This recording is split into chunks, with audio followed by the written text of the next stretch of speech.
What? Sportsbiz Chat with DP and McGee, the podcast that takes an often irreverent, sometimes cynical, and on occasion even a serious look at the business of sports. I'm your co-host, 𝘕𝗵𝘳𝘪𝘯. And I'm Tim McGee. Well, Tim, the James Franklin watch that you rang the bell on last week ended pretty much immediately after an embarrassing loss for the Nittany Lions at home against usually lowly Northwestern. So hat tip to you on that. Congrats to the Las Vegas Aces for winning their third WNBA title in 4 years. And we're off and running with the championship series in Major League Baseball, and the teams remaining offer a fascinating, if not confusing, look at the salary dynamic within Major League Baseball. But Tim, what's on your mind? Is it just me, or are colleges starting to fire more and more coaches mid-season? I mean, not only was James Franklin let go after the really disappointing loss to Northwestern, but Trent Dilfer was let go at UAB. James Franklin's getting a $49.6 million payout, I believe, if I'm not mistaken, or 49.7. That's what I've heard. Not bad money. You know, the alumni pressure and the big moneyed interest pressure coming from those alum and perhaps elsewhere is super intense. They've been a huge letdown. They were ranked as high as number 2 this season, and then just fell precipitously. So I don't think it's a surprise. Like I said, you called that out last week, that the watch was there, and then just boom. So not surprising, but yeah, these payoffs that they're willing to accept. And I don't know what Dilfer's was, but I was a little surprised at that, and that, you know, I think people were just starting to realize that Trent Dilfer was the coach at UAB. So yeah, listen, maybe it's just the money that's there, and people want to either cut losses and build again, knowing that there's seemingly an endless amount of money. I'm going to go out on a bit of a limb and say that wasn't even necessarily the biggest news to come out of Not-So-Happy Valley this week. The Board of Trustees apparently are very upset when the athletic department made a decision to move from Nike, which has been a longstanding partner of Penn State athletics, to Adidas starting in 2026. They felt they should have been consulted. They felt that the athletic department was not transparent. And there were two things in particular that they were upset about. One is the fact that Nike's offer included more than $30 million in cash up front, which I can understand being upset about that, because cash is king. But here's the one that really strikes me as odd. Adidas' contract with Penn State gives an annual allotment of $500,000 in product and retail value to athletic director Patrick Kraft. This is separate and distinct from the $8 million in product that the school gets through this deal.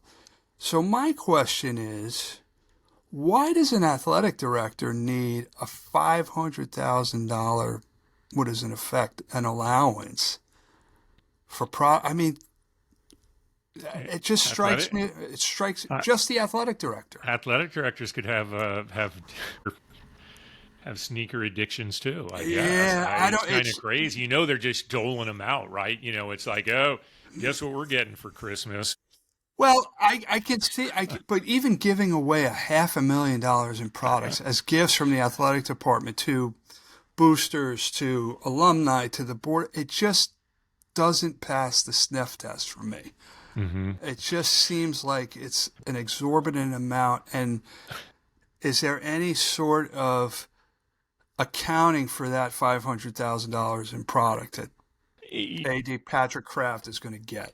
Well, remember, it was the shoe deals that used to be the way that a lot of this stuff that now is very out in the open, the shoe deals were there to help, to a degree, circumvent some of that, meaning a lot of shoes were given. I'll go back to my time at DePaul as a lowly assistant sports information director a long, long time ago. And that was the coolest thing in the world. DePaul, for whatever reason, had a deal with Puma. There were only a few schools that had Puma deals.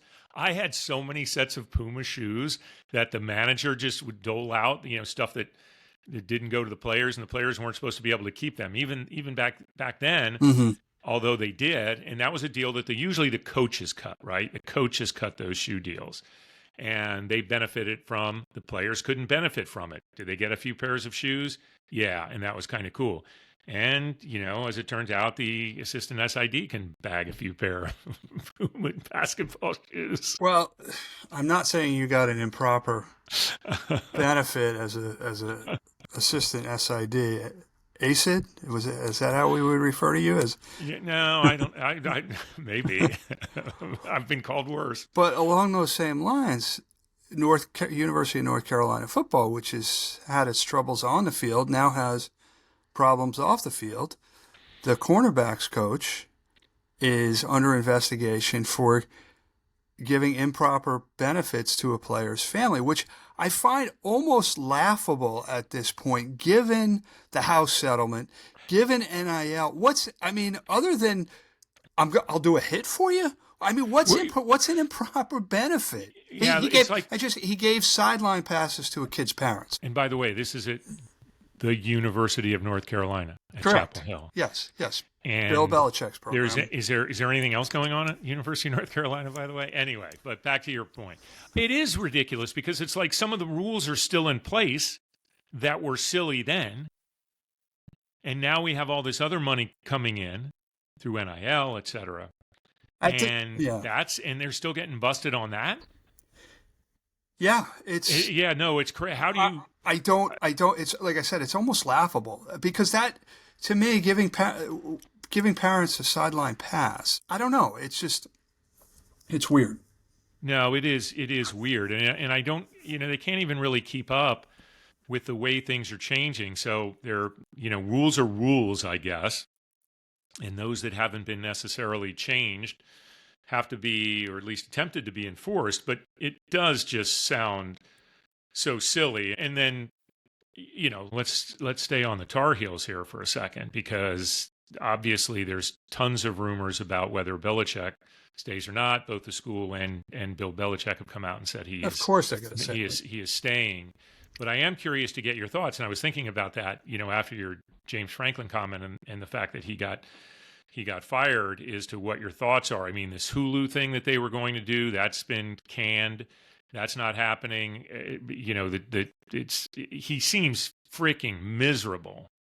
I don't see, unless Bubba Cunningham fires him, the AD at UNC, which I don't see happening. No. I could see him leaving at the end of the year, at the end of the season, with some sort of, I want to spend more time with Jordan or something, which, again, I don't get. But at the same time, we're hearing about these things. The NCAA is proposing now to allow student athletes, which I'm chuckling using that term now, student athlete, but allowing student athletes to gamble on professional sports.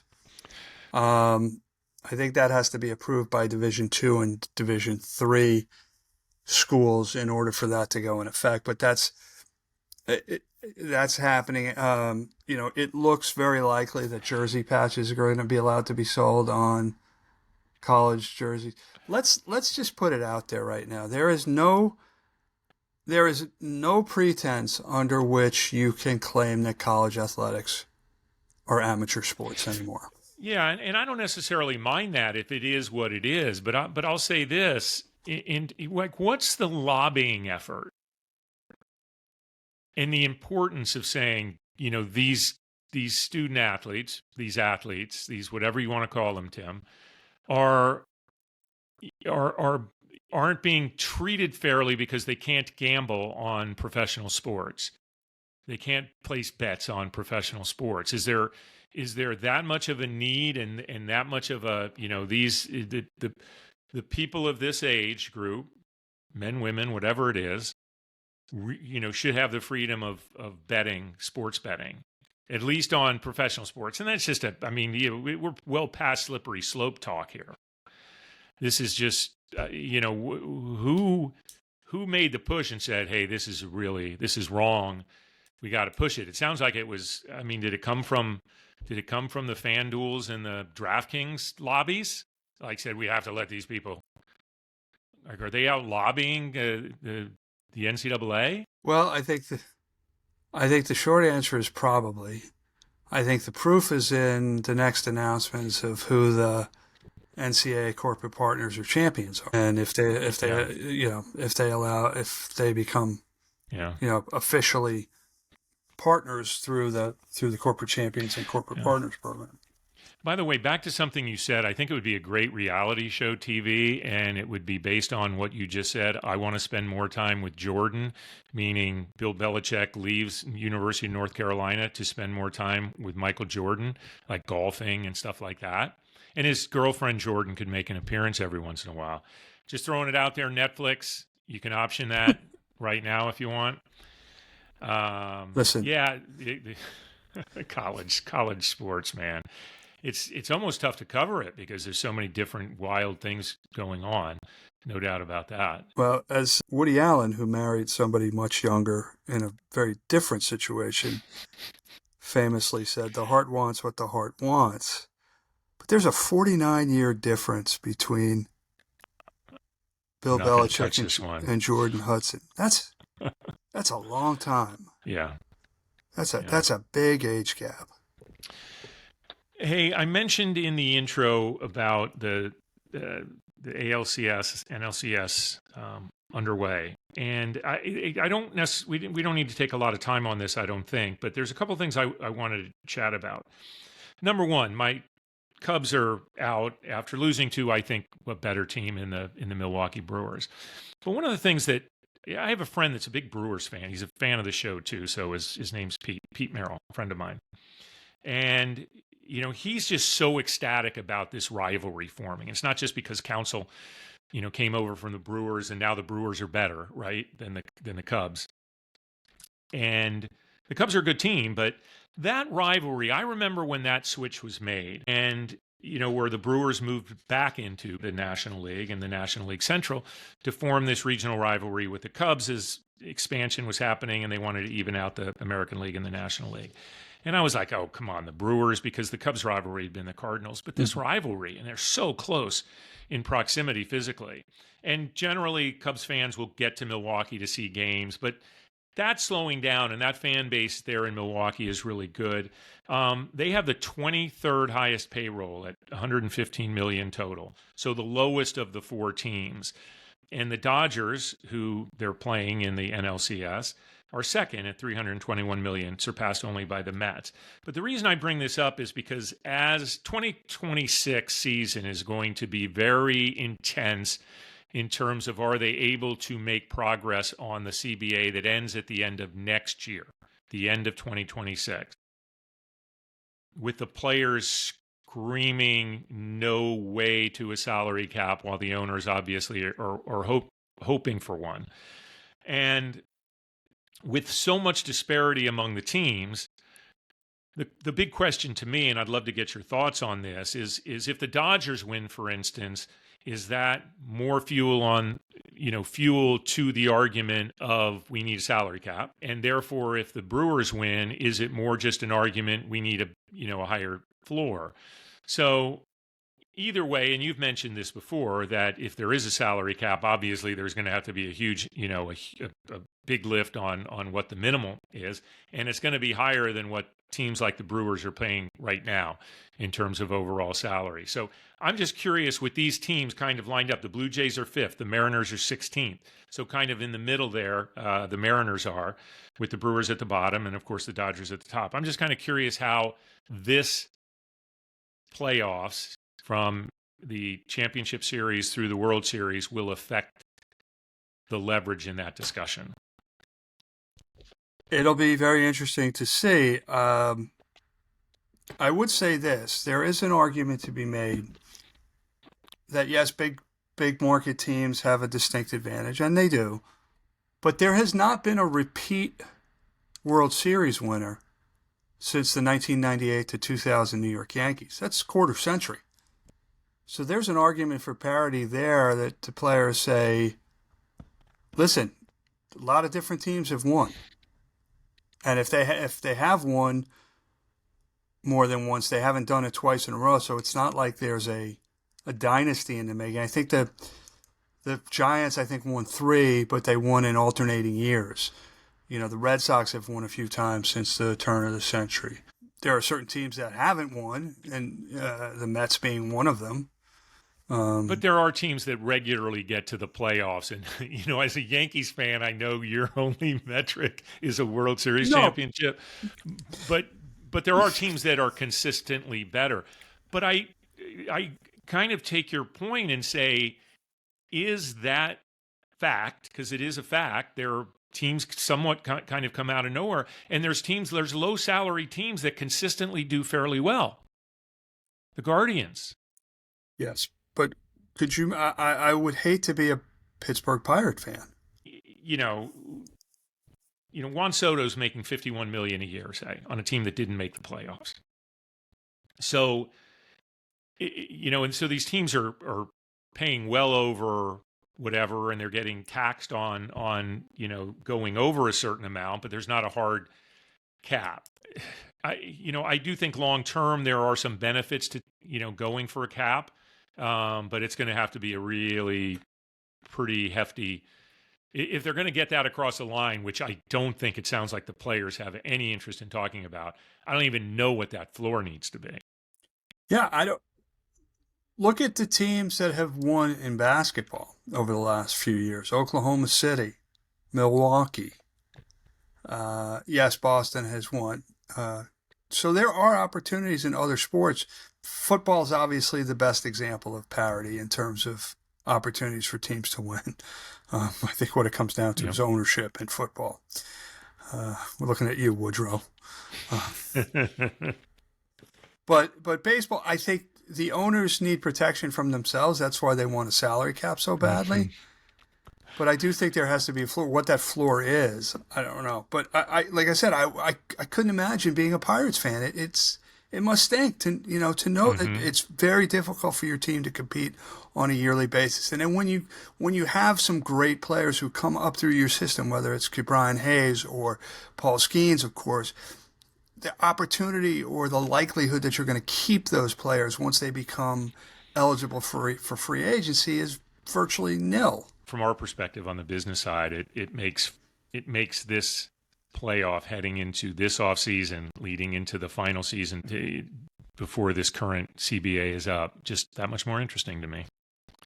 Yeah, it certainly is. And listen, Seattle had to play 15 innings to get past the Tigers.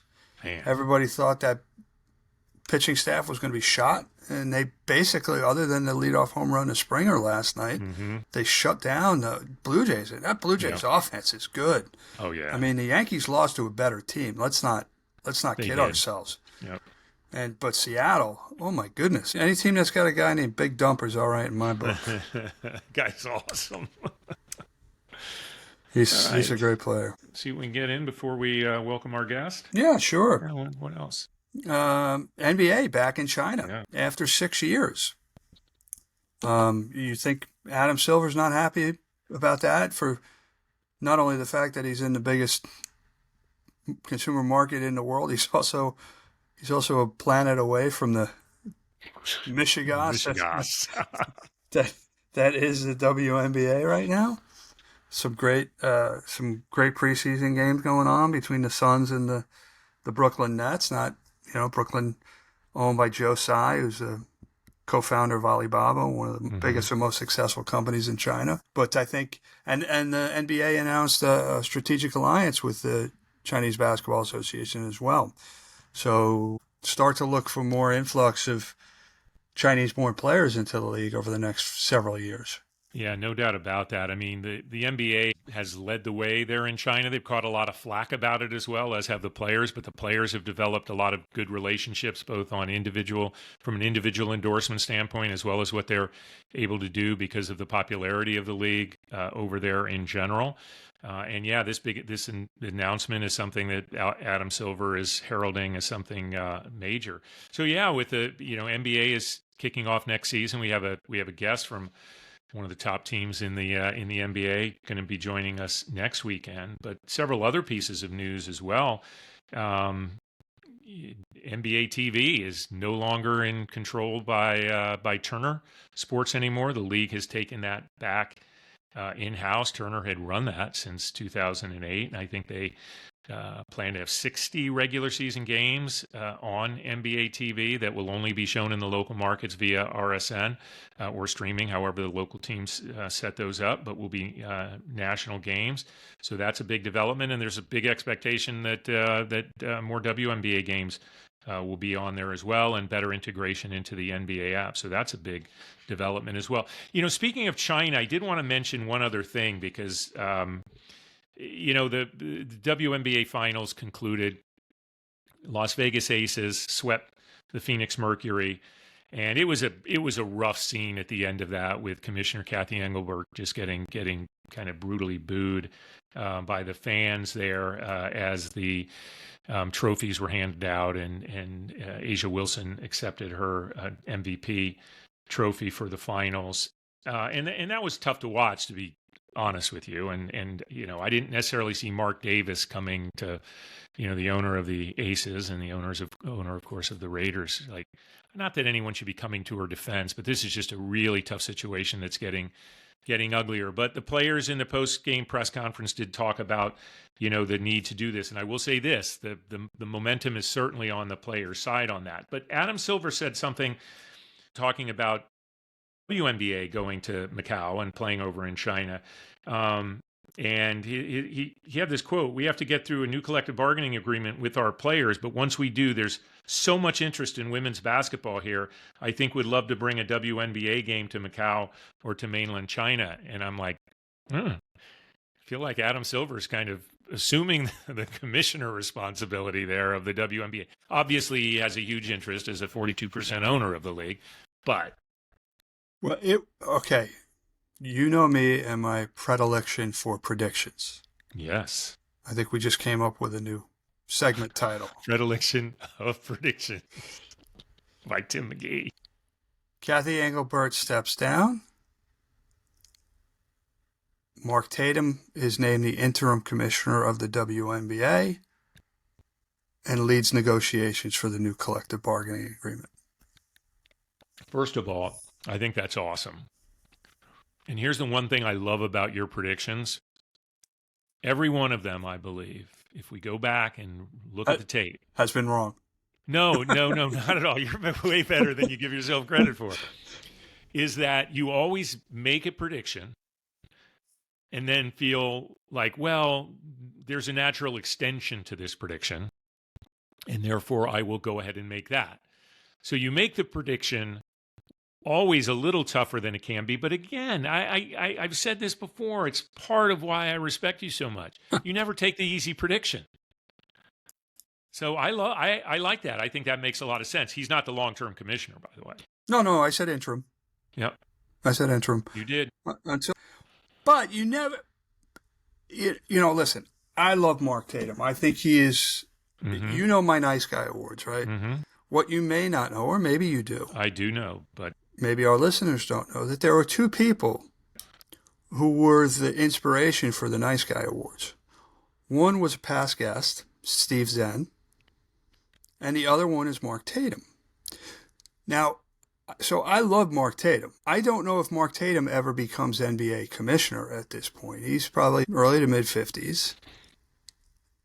Becoming the WNBA commissioner is not a step down at this point for the deputy commissioner of the NBA, in my estimation. Yes, he has a freaking huge remit at the league, but it would. I do say interim, but it wouldn't be insane if he were to become the long-term commissioner of the WNBA. I don't say it because of that. If you are right and Cathy Engelbert does step down, that job is going to be the most sought-after sports executive position, and some unbelievable candidates are going to be considered for that.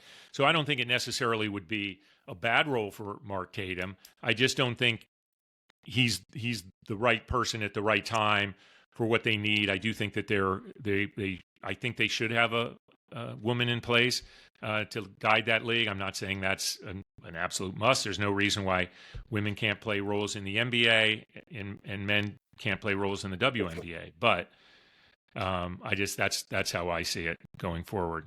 We're going to take a break right now. Welcome in our guest. We'll be right back. It's time for our guest. So we pride ourselves here at 𝗬𝗚𝘓 on bringing leaders from across the spectrum of the sports industry. And this week we are fortunate to have one of the leading executives in the modern youth sports business on with us to discuss a whole slew of things related to youth sports. Wade Martin serves as the CEO of baseball and the overall chief commercial officer of Unrivaled Sports, a premier youth sports operator. Prior to joining Unrivaled, Wade was among the foremost experts on action and adventure sports, having founded Ally Sports and serving as co-president of Powder. Wade also spent nearly 8 years at Octagon earlier in his career. So, Wade, welcome to Wait, What?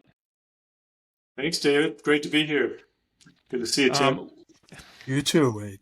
So we want to jump in at a very 30,000-foot level and give you an opportunity to give us an overview of what Unrivaled is trying to do. We recognize that youth sports has become a much more organized operation in this country and probably globally. But we wanted to give you a chance on where you guys are fitting in to the space and really what you're trying to do with Unrivaled. Well, it's been an exciting run. I'm a couple years into the process now, and Unrivaled's still a really new thing. We really launched about 1.5 years ago, but we've quickly sort of built what we think is the largest network in youth sports, really combining destinations. We're in about 30 different states with all of our programming. We have 60,000 youth participants in our programming, 600,000, and about 2 million people coming through our gates each year and attending our events. And so we're really combining what we think are world-class venues and destinations with what we think is really terrific programming that we put in those destinations. Largely, we do some programming outside as well, but that's really the formula for us. The youth sports landscape has changed dramatically over the last few years or decades even. And now we're seeing more investment, more organization. We're seeing more opportunities for families and children to get involved in youth sports. What role do you see Unrivaled Sports playing in the youth sports space going forward? Yeah. Well, we're on a mission really to provide unrivaled sports experience to young athletes everywhere across the country. I think, it's easy to talk about youth sports in one big category in the same way we would the sports business or pro sports, but it really is a lot of different things. There's a lot of different aspects to it, and we're really focused on creating amazing experiences for athletes and their families at unique destinations across the country. And so we're primarily focused on younger athletes. I would say kind of 8 to 14 is our sweet spot. We do some prep-focused programming, but we think the greatest magic and unlocking the magic of youth sports is really what we're most passionate about. And we think a lot of that is happening in those really formative years, 8 to 14, when families are still very much a big part of the experience as well. I should mention, by the way, and I say this way because we've spoken over the last couple of weeks, not surprisingly, about Unrivaled basketball, particularly because of 𝘕𝗎𝑐𝘂𝘁𝗵 being as outspoken against WNBA leadership and the role that she has played in Unrivaled. You guys are completely separate operations. We are. Love what they're doing, but a different business altogether. Yeah. So Unrivaled now spans a number of sports, but even so, baseball has been a driver and remains seemingly the biggest focus, the part of the organization that you serve as CEO on. And that includes the Ripken experience and all the various Ripken brands tied to Cal Ripken Jr. What is it about baseball that just lends itself so well to what Unrivaled is doing? I think it's a couple things. I think baseball is uniquely positioned for what we're doing, in part because it's very multi-generational.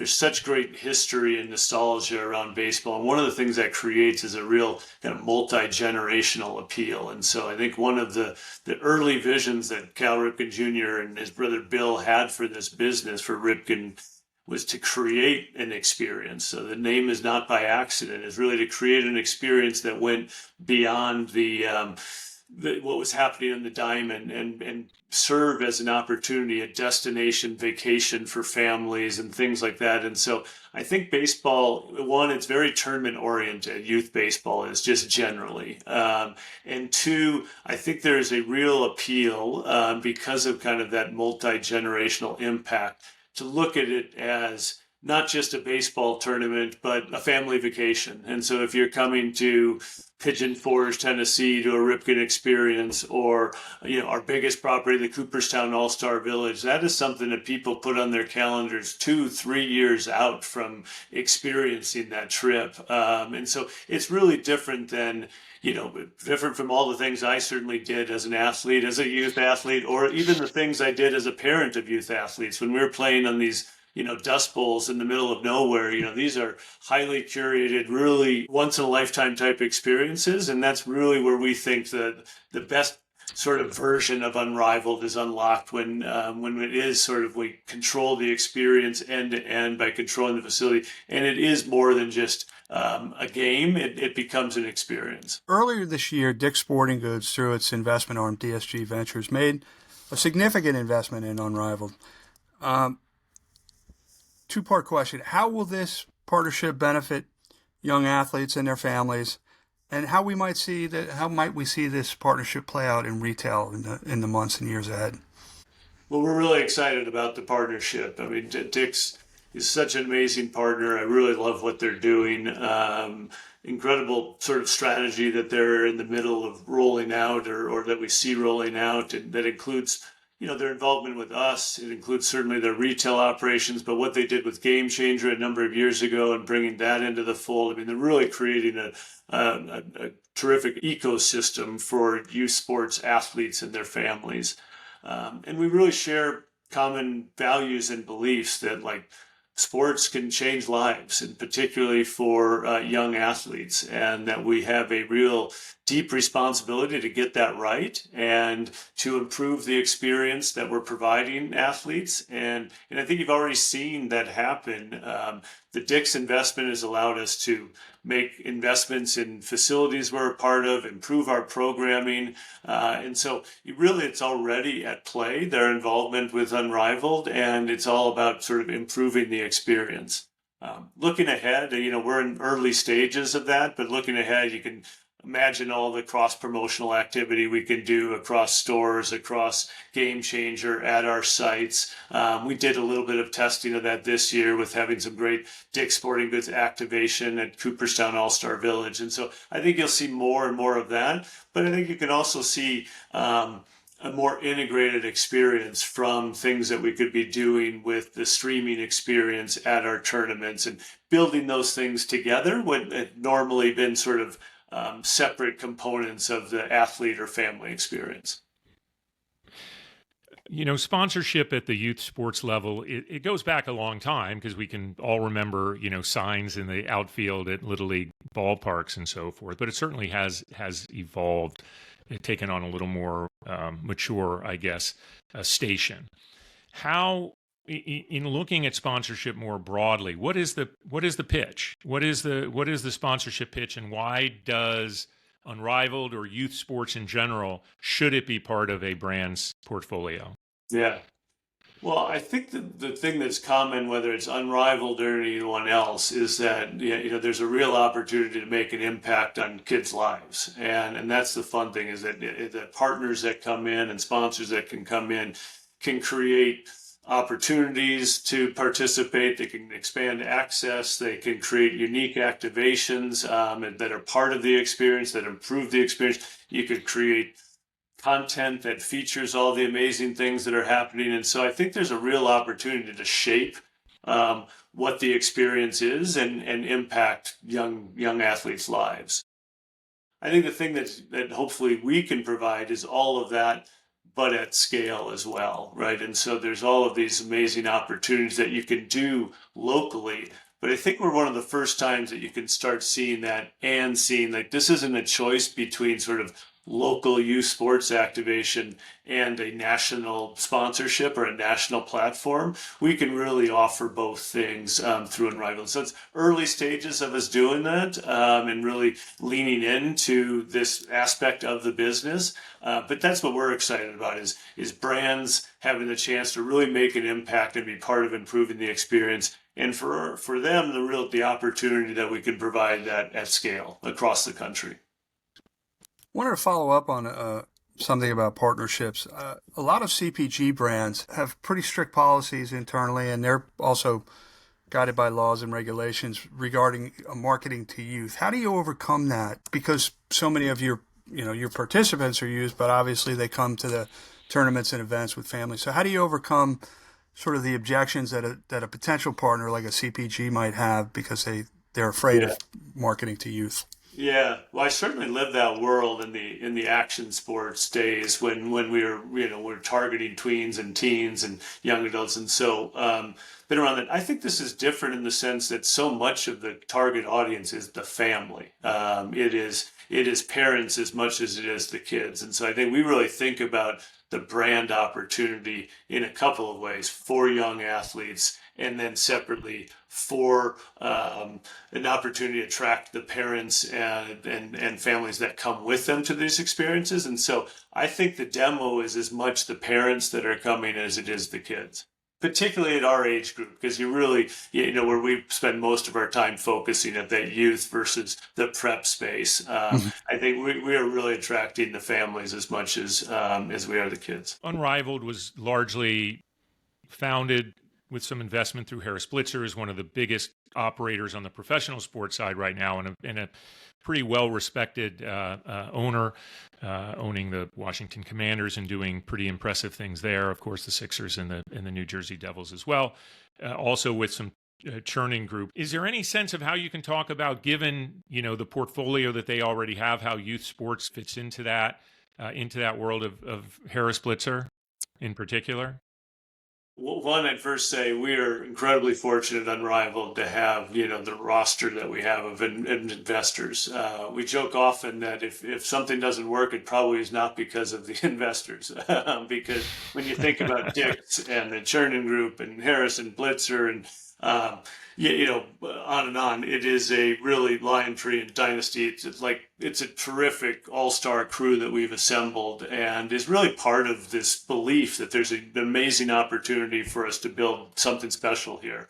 But it was founded by the family offices of David Blitzer and Josh Harris, largely without kind of a big vision of creating a whole platform. It was founded under the belief that Cooperstown All-Star Village was just a really amazing experience. And they were both athletes that are obviously clearly involved in sports at all levels, and just felt like, gosh, what an amazing experience we're providing to these 12-year-olds and their families. And it happens to be a good business too, but it's first and foremost an amazing experience. And so getting involved with that was as much passion project as anything. And then from there sort of start seeing these opportunities where we could create some synergies and opportunities to connect this network of experiences.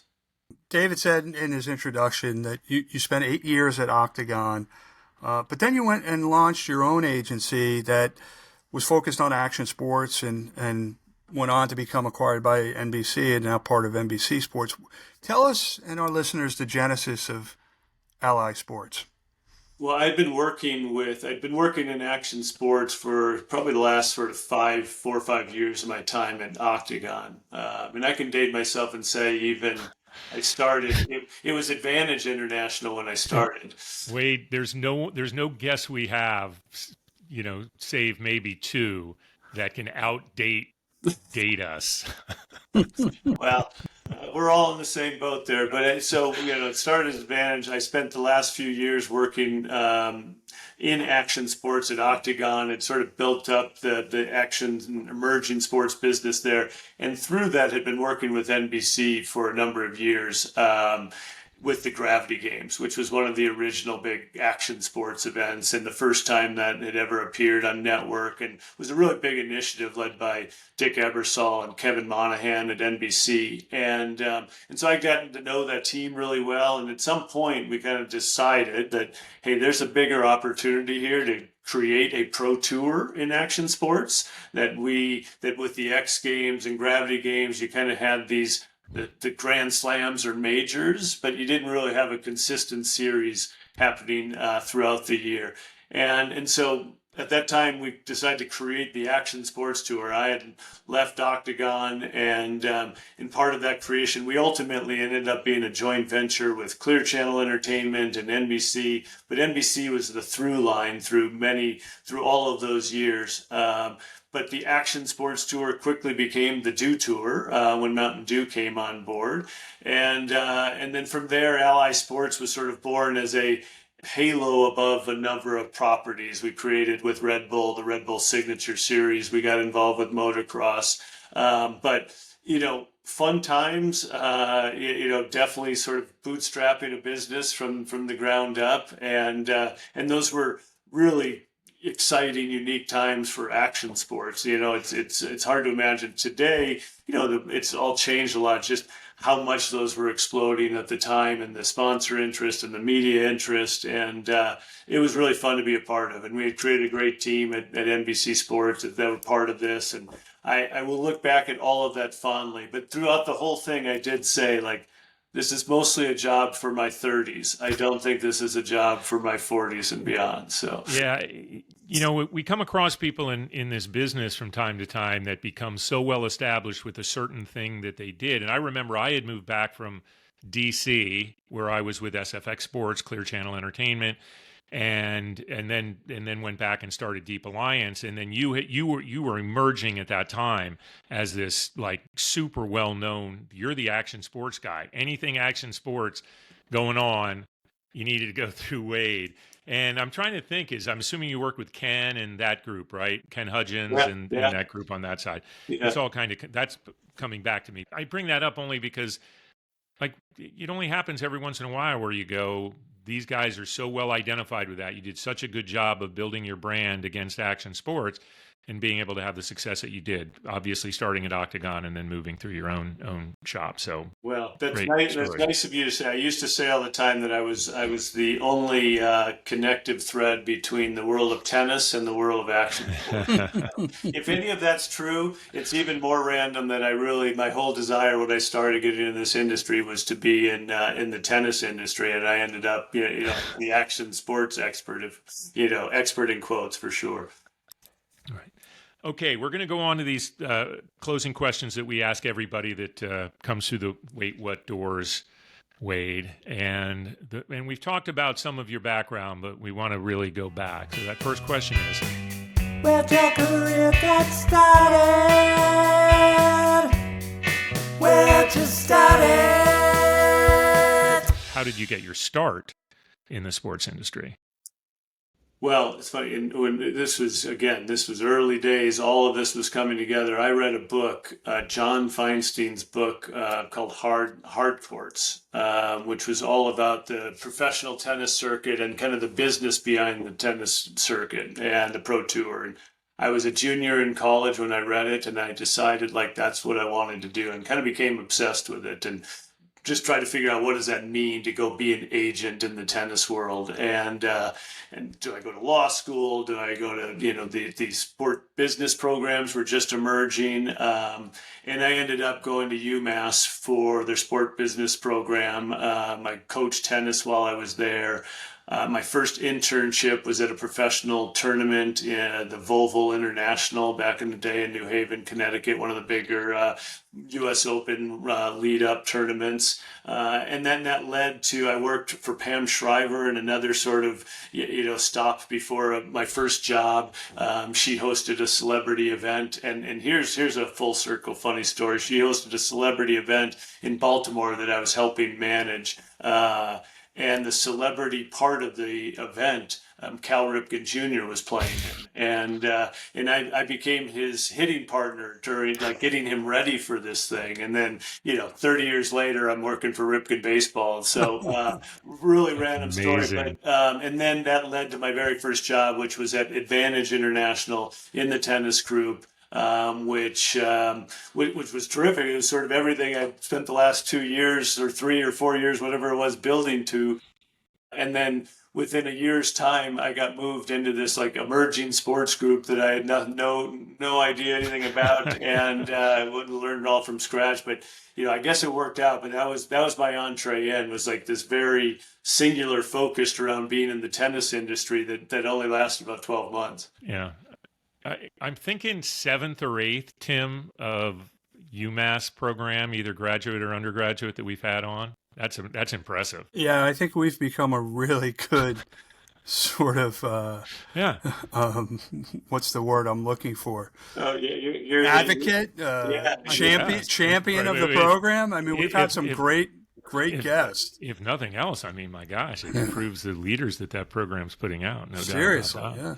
Okay. With some impressive people, I think, and I think that even to the class I was in, Jay Monahan was in a group of 20 people my year. I mean, it was, there's some really impressive people and terrific mentors. Glenn Wong has been a longtime mentor of mine, and I owe a ton to that program and really think highly of it. The last question, tiny bit tougher, but one piece of advice you'd give someone looking to break into the sports biz? Yeah. Gosh, I think it's changed so much that I don't know, like I almost feel like you need some like young people on for this now. But because I feel like back in the day, the path in was like, just go, be willing to work for nothing, work your butt off, probably in event management or sales, some of these areas that are easier to get into and try and break through. I do think the good news is like, I think there's a lot more ways in now as the industry's matured. Probably harder to get in, but maybe more varying ways. I think you could come in as a lawyer. You could come in as someone from a private equity background and works in the M&A space. I just think the business has gotten so much more sophisticated that there's a lot more ways in now. But I would say that maybe the thing that I feel like at least relevant to the way I came in, which is just someone who didn't know a whole lot and was trying to like find my way through, is just to say like I'm glad that I really sunk my teeth into the stuff that came to me. And I wasn't too dogmatic about like, hey, no, I want to be in this, I want to be in sales, or I want to be in tennis. I remember very early on, Advantage International had like this company-wide meeting. We didn't do this much, but we had everyone gather at this. It's in my first 6 months in the job. So I met everyone that was at the company at the time. And I remember thinking how unbelievably impressive everyone was. And like, how in the world will I ever sort of like, shine in a group like this with so many impressive people? How do you find your way through that? And so I decided pretty early on, and particularly as these things kind of came to me within emerging and action sports, like that kind of could be a path of like becoming an expert at something, finding a niche that I knew and that I could kind of build around. And so I think finding something that you can both be passionate about, but a way to make a mark. Because there's just so many good and smart people in this industry that I do think finding a way to like stand out is important. And I fortunately got a lot of those kind of opportunities. And I don't think I was this receptive at the time, but I'm glad in hindsight, like I was able to see them as ways to sort of like stand out. That's great. Appreciate that. This is the 131st show, and we've had somewhere 100 plus guests total on the show, and it's just always unbelievable that we get a nice kernel of uniqueness in what people are offering, and we certainly got that from you on that piece of advice, so appreciate that. And Wade, thanks for coming on with us, sharing your thoughts, talking to us a little Unrivaled Sports and youth sports in general. We appreciate it. Hey, thanks, David. Thanks, Tim. This is fun. Yeah, thank you. All right, let's keep hyping up UMass.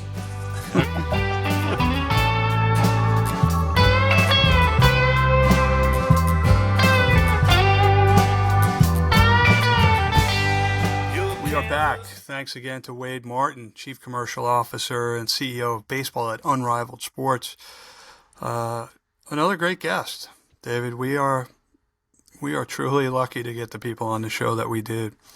So now's the point in the show where we take a look forward, give shout outs, say what we're excited about and so forth. So I'll go to you, David. What are you looking forward to?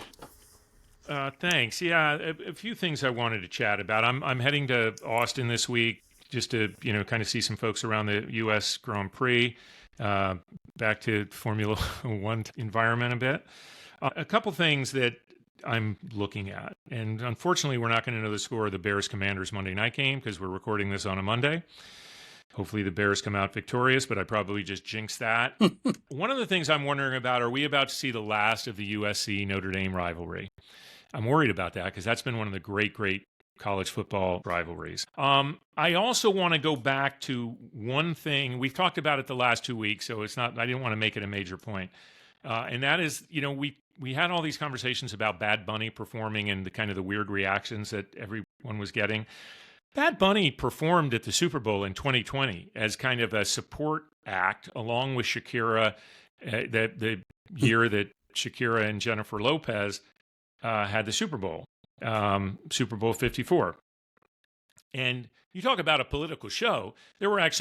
She actually had kids. Jennifer Lopez actually had kids in cages, had a U.S. flag wrapped around her that opened up to show a Puerto Rican flag, which I thought was kind of interesting. Bad Bunny is from Puerto Rico, and he had a great little segment where he sang in Spanish as part of a bit with Shakira. Maybe there was a lot of kind of, backlash then. I don't really recall it. Maybe these things kind of brush over pretty quickly, but I just thought it was interesting given all of the things that are happening and the fact that there's going to be this counter programming around the Super Bowl halftime now. That's silly. And the other thing is, I can't believe we forgot to give 𝘕VG, who won at the Roval a few weeks ago, that shout out because, Shane is our guy. But anyway, I'll turn it back over to you at this point. He is sick on the road course. I do want to give one other shout out to a young man that has a really cool "Do You Want to Work in Sports" TikTok feature named Ethan Riley. I spoke with him last week, and he's just a delightful young guy that's really trying to help young people breaking into this industry as well. And I wanted to give him a shout out. Okay. I want to note the passing of somebody legendary, I think, in my mind anyway. The world of collegiate sports, Sister Jean, recently passed away at the age of 106. She retired just this past spring for many years at Loyola of Chicago, and where she was a huge supporter of the men's basketball program there, was the spiritual advisor, whatever you'd like to call her, but was an integral part of that program. Yeah, and she was such a legend in Chicago.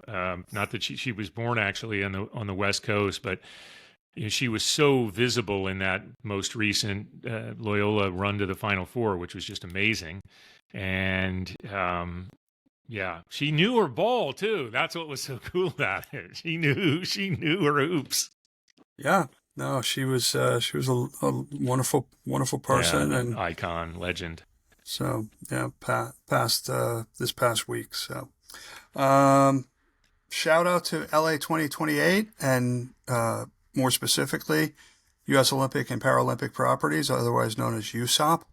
After what could be best described as a slow start, they're really starting to hit their stride in terms of getting partners coming up for the LA 2028 games. Google, which had a small, when I say small, relatively speaking, deal just around the Paris games, has now come on board as the official cloud sponsor of the LA 2028 games. So they're really, we talked about last week, Starbucks and Honda has signed recently. They're really hitting their stride in terms of getting people, getting brands to come in and support the Olympic Games. And I was skeptical. I will say that, because so much money has been sucked out of the market with the World Cup coming here next summer. But they are just doing yeoman's work. Yeah, and in these these deals on that level for LA28 and USOP, they're equivalent cost-wise to what IOC is getting. So these aren't inexpensive. I will say this, and I'm going to save it for another time, but I do hope that Google clouds advertising around Olympic Games, because the material will be rich, right? It'll be a target-rich environment there, is better than what they're doing with Major League Baseball. And I will get into that at a later point. I'll just say that.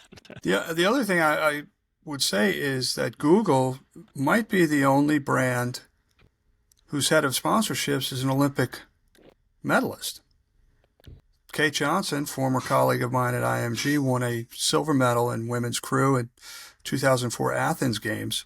I don't know. That's something we could look up, I suppose. Did the woman at Visa win a medal? She was a swimmer, a British swimmer. 𝘠𝘗𝘶𝘵. Mm-hmm. I don't. Another former colleague of mine, Margie and Kate and I worked together in the New York office about 15 years ago. I don't believe Margie was a medalist. She's a lovely person, and she made an Olympic team, which is from to me is always just amazing. So, yeah. I worked both with them and with a woman named Allie Cox, who was on that same 2014 with Kate. I between all of us, I contributed 0 medals and 0 Olympic Games. Oh, you made your mark on them in other ways. No, they've gone on to great success. Yeah. So, all right. So let's say farewell for this episode. Thank you again to Wade Martin. Thank you, David, as always. Thank you to our listeners. If you like what you hear, like us, follow us, subscribe, tell your friends, ask us questions. You can find us now on YouTube and TikTok and LinkedIn, and we've got a website, dpandmcgee.com.